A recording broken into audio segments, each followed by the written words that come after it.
C'est pas une immigration, c'est un trafic d'êtres humains organisé par les Nord-Africains qui se font de l'argent sur les subsahariens en disant on va vous envoyer à travers la Méditerranée crever en mer. L'Afrique n'a jamais été aussi riche, n'a jamais été aussi en paix. Alors attention, ça ne veut pas dire que c'est riche et en paix, mais ça n'a jamais été aussi riche et aussi en paix. Il n'y a jamais eu autant d'immigration en provenance de l'Afrique. On pourrait se dire mais c'est contre-intuitif. Si ça va mieux, normalement les gens n'ont pas de raison de venir. En fait, il y a un lobbying auquel j'ai assisté personnellement et d'ailleurs j'ai perdu un ami à cause de ce lobbying. C'est des passeurs, des circuits de passeurs qui vont jusque dans les villages, dans les campagnes et qui disent écoute, en France, la vie, elle est comme ça. Ils leur expliquent le RSA en disant tu vas pas travailler, tu vas avoir de l'argent, mais sans leur expliquer le coût de la vie.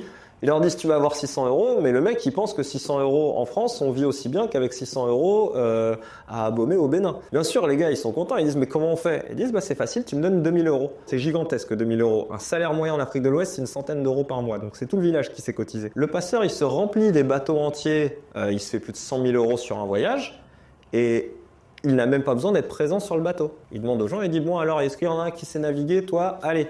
Ils leur mettent un petit moteur sur le Zodiac, va tout droit. Et même ils expliquent aux gens c'est quoi le discours à tenir.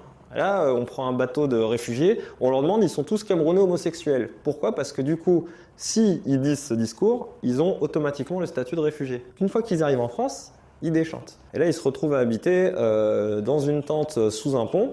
Sauf que là, il y a toute la famille qui a envoyé de l'argent. Le mec, il peut pas dire « Ah en fait, on a fait tout ça pour rien ». Donc soit il se fait têche de France, mais il rentre pas dans son village. Très souvent, ils vont au Sénégal en se disant « C'est moins loin et je retenterai la traversée ». Soit tout simplement, ils mentent. Alors, ils font des petits boulots à droite à gauche, ils gagnent rien. Et puis, ils envoient de temps en temps 5 €, 6 €, 10 € au pays. Mais du coup, au pays, ils disent « Ah, ça va, c'est beaucoup d'argent ». Donc, ça continue d'alimenter ce fantasme que la vie sera meilleure.